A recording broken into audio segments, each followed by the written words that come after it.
Morning, boys and girls. Welcome to Tuesday.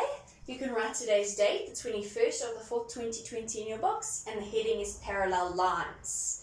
Right, when we see parallel lines, last year in grade 8, you learned all about fun angles, and I'm going to continue with this idea of fun angles. Let's just quickly talk about what parallel lines are. Parallel lines are two lines across from one another that will never ever meet. No matter how long you stretch this line or how long you stretch this line, they would never ever meet. Let's call this line AB. Line AB. So A at this end, B at this end, and let's call this line CD. How do I show that two lines are parallel? I use little arrows. So those arrows tell me that line AB is parallel to line CD. Okay, let's draw a third line. Let's draw the line through here. Let's call it EF. Now line EF is called a transversal line because it goes across my two parallel lines. Okay. Please note that I write that AB is parallel to CD. That's how I would notate parallel lines. Okay. When we do fun angles, I know in this shape you can see every kind of fun angle. If I'm finding an F, here are my parallel lines, and that would be my transversal line. So in other words, I could have two parallel lines running like that, and a transversal line, there's an F. Also remember though, I can see this F backwards. There's an F. That line is parallel to that line. You can see the F all over. Even if you had to look in this picture, do you agree that you could even see an upside down F? That's the wonderful thing about geometry. You are actually little detectives, and you have to decide which shape is applicable to the question. Because I can see a U in this picture. Here's my U. If I was dealing with a U, my parallel lines would be like that. So I'd have two lines running like that across from each other, and there goes my transversal. There's my U shape. But if you had to look over here, do you agree that I can see a U on this side? Okay. I could also see a U on this side. So again, it would be up to you to decide which shape is applicable. And lastly, my N shape for N, parallel lines go like this. Often our N shape actually is a Z shape. Here would be my parallel lines. So I'd have two parallel lines running here with the transversal running through them. And you see the Z shape. Again, I can see a Z shape here. I can see a Z shape running like that. There's a Z. I can see a Z running in the opposite direction. So it's all up to you to decide which of these shapes apply when. And we're going to look at a few examples. Right, so now we're going to break down what each of the fun angles mean. I've changed the N to a Z because this is what we usually use, or we often see. We do sometimes see the N, but we often see the Z. So the first one is corresponding angles, which is my F shape. Now my accepted reason for corresponding angles is corresponding angles AB is parallel to CD. This part here where you state your parallel lines is important. If in an exam you identify an F shape and you write corresponding angles, but you don't write which lines are parallel, you're not going to get the mark for your reason. So you have to put in which lines are parallel. As you can see here, AB was parallel to CD because there are little arrows on those lines. So when I see my F shape, which I can see would be referring to this F, why is it this F? Okay. Here's my parallel lines, and I'm talking about this X and that X. That X and that Y. Hence why I chose to draw my F looking like this, because this F covers the X and the Y. And what happens with corresponding angles? This angle is equal to that angle. They're the same size. So in other words, my statement would be X equals Y, and my reason, corresponding angles, AB is parallel to CD. So that's the F shape. My next shape is my U shape, which I call co-interior angles. And when I find a U, my accepted abbreviation is co-int angles. But again, I must give the parallel lines that I see. And in this case, here's my shape. Here's my two parallel lines. And you see the U shape that I've chosen to use. I'm finding this U because that U incorporates the X and the Y angle. What happens in corresponding angles? Co-interior angles. Unlike corresponding angles and unlike alternating angles, corresponding angles are supplementary. Can you remember what the word supplementary means? Remember, if I want to build this bicep and I do some bicep curls, I take some supplement. So supplementary angles means they add up to 180 degrees. So inside a U, they're also supplementary. That means that X and Y together give me 180 degrees. So my statement would be X plus Y equals 180 degrees. And my reason is co-interior angles, CD is parallel to EF. Why have I written CD is parallel to EF? Because my two parallel lines in this picture is line CD, which is parallel to line EF. So it's not always AB is parallel to CD. I'm just writing this as a kind of placeholder so you remember to write in your parallel lines. But according to this picture, the parallel lines were CD and EF. And lastly, we have alternating angles, which is my Z or my N shape. And the accepted abbreviation for alternating angles is alt angles. And I must not forget which lines are parallel. AB is parallel to CD. So here's my picture. I can see that it's line GH and IJ that are parallel. How do I know that? Because there are the little parallel lines, arrows. So it's line GH and IJ. And why do I choose to use the Z?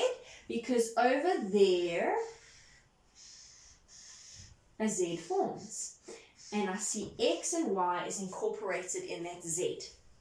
So what happens with alternating? Like corresponding, alternating angles are equal. So in my statement, I would have X equals Y, meaning this angle is equal to that angle. And my reason would be alternating angles, GH is parallel to IJ.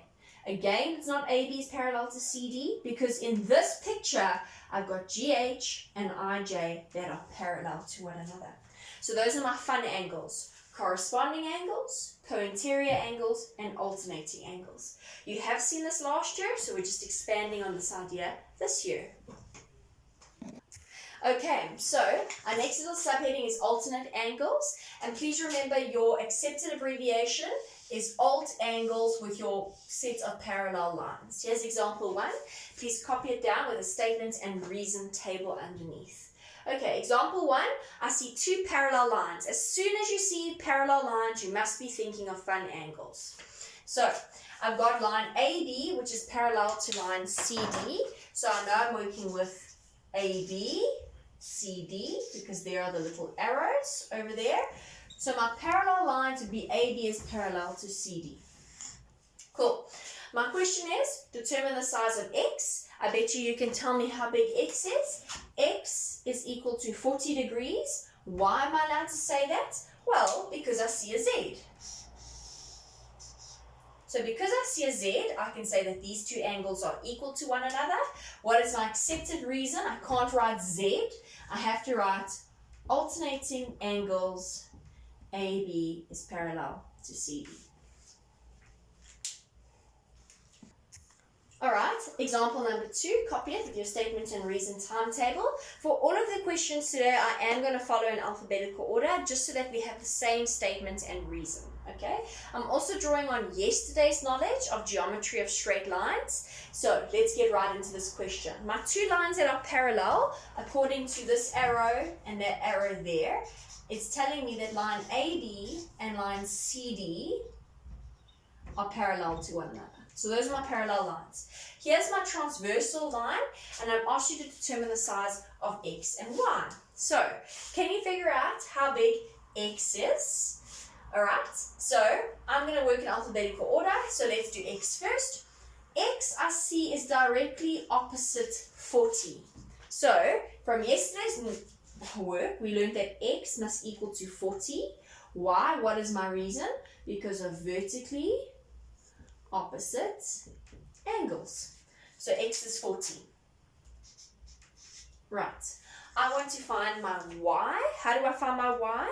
I can see the Z shape over there forming. So that means x and y must be equal.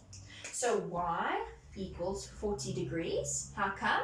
Because of alternating angles. What are my parallel lines? AB is parallel to CD. If you wanted to, if you can remember from last year, you could have solved for y first by seeing the f, but we're not there yet, so if you don't see it, that's fine. Remember, I'm solving in alphabetical order for today. Okay, example 3 looks like this, statement and reason table. In example 3, here are my parallel lines. So what are my lines that are parallel? It's EF is parallel to GH. So I just write it on the side so I can remember. Here's my transversal line, and I'm asking you to solve for x and y. I'm working in alphabetical order, so you could see the U to solve for y first, but I'm working in alphabetical order. How do we solve for x? Well, I see that x and 130 share the same vertex. So what does that mean? I know that these two angles must add up to 180. So I've got x plus 130 equals 180. Why can I say this? Because I have knowledge about angles on a straight line. Solving for x, I take 130 over and it becomes minus 130. So how big is x? X equals 50 degrees. I always write it in, especially if I'm finding more than one variable, so that I can use this information in other places. So if that is for 50, how big is y? I hope you can see it. I'm going to use a z to solve y, which tells me that that angle and that angle must be equal to one another. So I'm going to write that in, that y must equal to 50 degrees over there. How come is y and equal to 50? Because of the z, and I can't write z. I have to write alternating angles. This time it's EF parallel to GH. I should be writing these in different colors. Okay, your next little subheading is corresponding angles. Remember, corresponding angles is my F shape. And this is my accepted abbreviation, corresponding angles with my set of parallel lines. Here's example 1, and you're going to draw a statement and reason type table. Now you heard that I'm going to write things in different colors, so that's what I'm going to do. Again, I'm solving in alphabetical order, so I'm going to solve x first and then y. What do I notice? I've got parallel lines over here, and my parallel lines are BC and DE. So BC is parallel to DE, and here's my transversal line. Okay, I'm going to solve for x. How do I solve for x? I always think, what is it in relation to with the information I have? So x in relation to this information that I have, I see they share a vertex and they're on a straight line. So what do I know about x and 72? Well, they must equal 180 degrees. So I'm going to solve it. So I'm going to say 72 plus x equals 180 degrees. Why can I say this? Because of angles on a straight line. Solving for x, I take 72 over and I end up with x equals 108. So that's how big x is, 108 degrees. Now I want to solve for y, and again I think, what is y in relation to information I have? Well, I hope you can see it. There's an f. So that means that this angle and this angle are equal. So how big is y? Y is also 108 degrees. So I write y equals 108. How come can I say this? Well, because I saw an F and I'm not allowed to write F. What is my accepted reason? My accepted reason is corresponding angles. What are my parallel lines? BC is parallel to DE. Example 2 of corresponding angles. Copy it down with your statement and reason table. What do I see in example 2? I've got parallel lines, and my parallel lines are EF and GH, so I know that EF is parallel to GH. Solving in alphabetical order. So I don't want to solve y first. I'm going to solve x first, and I'm doing this for a specific reason because example 3 looks very similar to this, but I've swapped these two things around. So I want to see, can you solve in alphabetical order? So how do I solve for x? How is x in relation to the information I have? Do you see it? It is a z.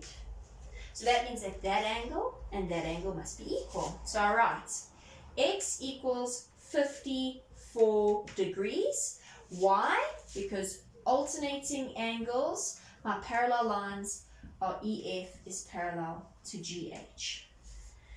Now I want you to solve for y, and yes indeed you could see vertically opposite angles, but because we're doing parallel lines, I want you to give me another reason. Besides for this being vertically opposite to one another, why would y equal 54?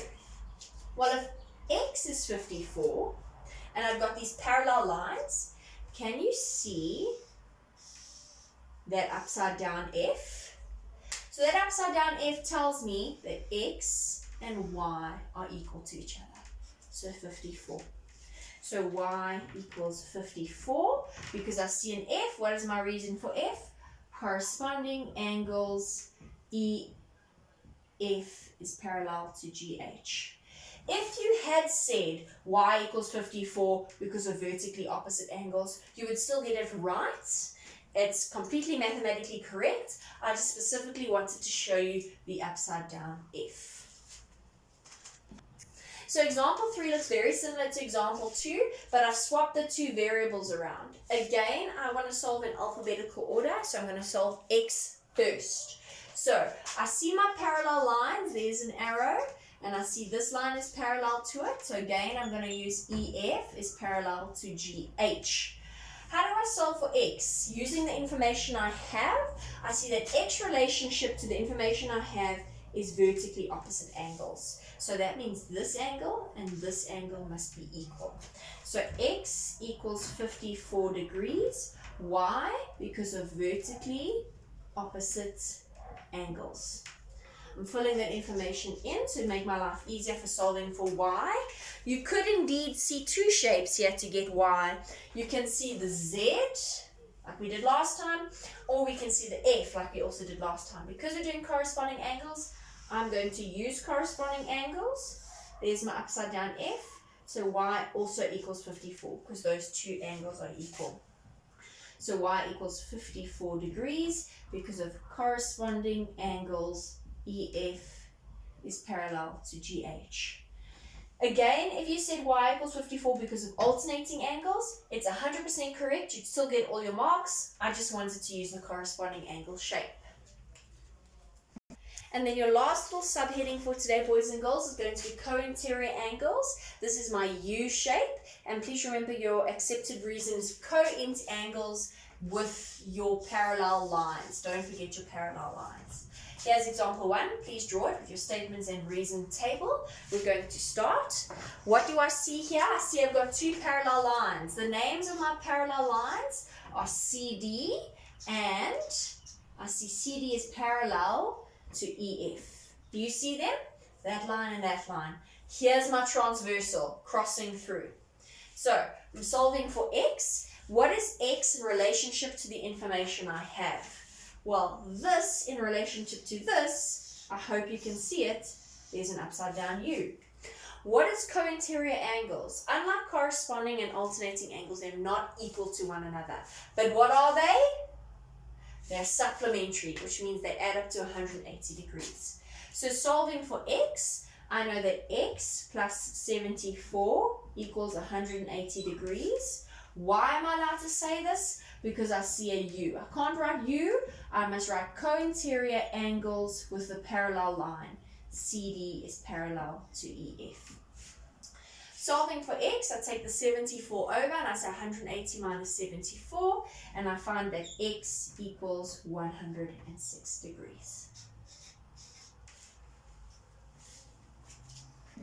Example 2 on co-interior angles. Copy it with your statement and reason table into your books, please. What do I see? I've got parallel lines. MN is parallel to line OP. So that's the parallel line I'm using for today. There's my transversal. Again, I want you to please solve in alphabetical order so that we have the same reasons, because there's lots of reasons to solve geometry. That's the beauty of geometry. There's actually lots of ways to get to the answer. But because I'm solving in alphabetical order, I want to solve for x first. So what is the relationship with x to the information I have? I hope you can see it. It is a z. So that means that x must equal to 60 degrees. Why am I allowed to say it? I see the z. What's my accepted reason? Because of alternating angles, MN is parallel to OP. So I'm putting it in 60. Okay, now we're solving for y, and there's two ways I can see to solve for y. There's maybe more, but I can see angles on a straight line. Do you agree? But because we're doing parallel lines, I'm going to stick to my parallel lines right now. And what is my information for y in relation to x? I hope you can see it. There's a u. So in a u, I know that this plus this must equal to 180 degrees. So I know that 60 from here plus y must give me 180 degrees. Why am I allowed to say this? Because I saw u. So I write co-interior angles MN is parallel to OP. Solving for y, I take my 60 over and I get y equals 120. There's 120. And this is quite cool because you could check. If you used angles on a straight line, you would have got all your marks as well, but I want to show you. Here's a straight line. Here's the vertex they share. 120 plus 60. 120 plus 60, if I check the straight line, I get 180. Just like if I did the u, I got 180. So yes, indeed, y is definitely 120 degrees. Example 3, please copy it, your statement and reason time table. Right, so I've got two places I have the same variable, x and x. Please remember that this amount is equal to that amount. It's like a placeholder. What shape are you going to use? Perhaps you may see an F. Now let me tell you why an F wouldn't work in this case. Very quickly, can you see our parallel lines? ST and UV. So those will be the parallel lines I'm working with. Why would an F not work? Because if I had an F, I see the F shape, but that relates to that angle and that angle. And that's not where my information lies. My information somehow lies between these 2 points. So an F wouldn't work. If you saw a Z perhaps, okay, let's do a Z, there's a Z, but that relates to that information and that information. Again, it's not quite getting these two things together. Remember when you have the same variable in different places, same variable, different places, the easiest way to solve for the variable is to get the variable to relate to each other. So how am I going to relate the variable that's over here with the variable that's in that corner there? Do you see it? It is a U shape that I'm going to use. Okay, because it relates to one another. I have both of the information within that shape. So, what do I know about shapes in a U? That together, if I add them together, they add up to 180 degrees. That means that that plus that must give me 180 degrees. And that is the equation I'm going to write. So I'm going to say 2x plus 10 for that angle, together with this angle, 3x plus 20 must give me 180 degrees. Why can I see this? Because I saw U. I can't write U, I must rather write co-interior angles with a parallel line. ST is parallel to UV. I'm going to solve for x. I end up with 5x plus 30 on this side equals 180. If I take the 30 over, it means I must subtract. So 5x equals 150. How do I solve for x? I divide both sides by 5. And I end up with x is equal to 30 degrees. Let's just quickly check if it does make that these two angles add up to 180. So instead of writing 2x plus 10, let's write 2 times 30 plus 10, which gives me 70. And over here, instead of writing 3x plus 20, I'm going to say 3 times 30 plus 20, which gives me 110. And what do you see? 70 plus 110, what does that give me? A supplementary angle of 180 degrees. So I've solved for x. Okay, boys and girls, that's the end of your example. You're now going to do exercise 2 for today, and I'll see you tomorrow for our third lesson of geometry.